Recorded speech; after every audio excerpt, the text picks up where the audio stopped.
A few moments later.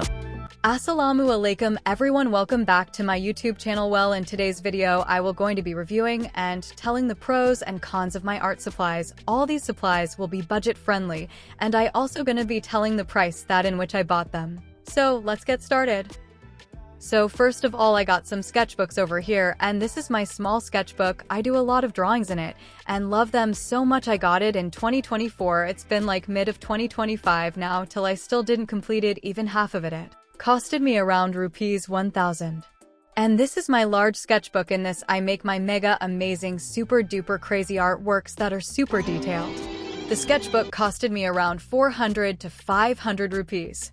I recommend both of these sketchbooks if you want to try different type of mediums. Well, here I got a bucket of art supplies like pencils and stuff. So hail, these are some blending terms. I bought a set of 5 around 3 years ago. It costed me around Rs 100. Next in the list is a pencil eraser. It is very useful for adding details and drawings. It cost me around 30 rupees. This is very useless thing, white charcoal pencil, or maybe I bought a wrong thing. It was around 30 rupees also. Here I got our childhood dream, while I also use this ball pen bundle too. Draw here some drawings, they're pretty good. It was around 50 rupees. This is a paintbrush, as you can see, where useful, very common, but I don't like it. Emotional, damn it! Because I bought this paintbrush, it's very handy for me because I just don't have to take water with me everywhere, just have to fill this, and I am good to go. It was about rupees 100 or maybe 50, I don't know. Next in the list is acrylic markers. I like them, they're very good, but they derived out within year. They are 100 rupees each, very expensive for me. A black marker, 30 rupees of this.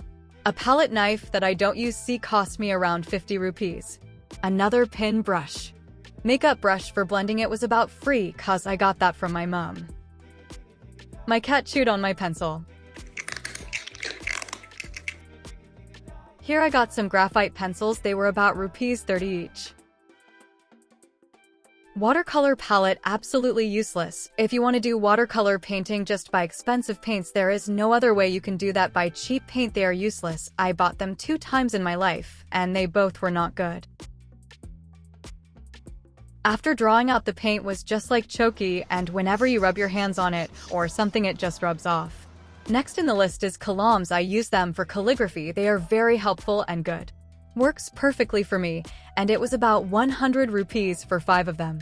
Next is poster paints. I bought them 5 to 4 years ago, and it's been year that I didn't use them. That's why they are dried out. But one thing I like about poster paints that they are water activated, so when I will put water in them and check them a bit, they will be again good to go.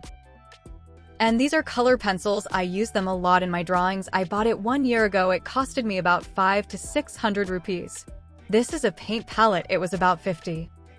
Well, now I have a SD of acrylic paints. These was a set of 12 paints, and I bought 1 white large tube separately, as I use white paint a lot in my color pencil drawings and different type of other drawings. The set of 12 paints costed me 600, and the separate tube of white paint costed me 100 rupees. Well, now I got oil pastel. I also bought them 3 years ago and made a lot of drawing with it. They are very good, work nicely for how much we paid for it. When I got them, it was about 400 and something. Now last but not least, I got ink for my columns. I got black, purple, blue, and red. This is red, gives a shade of golden when light is reflected towards it. That's it for today. See you in next video. Allah Hafiz.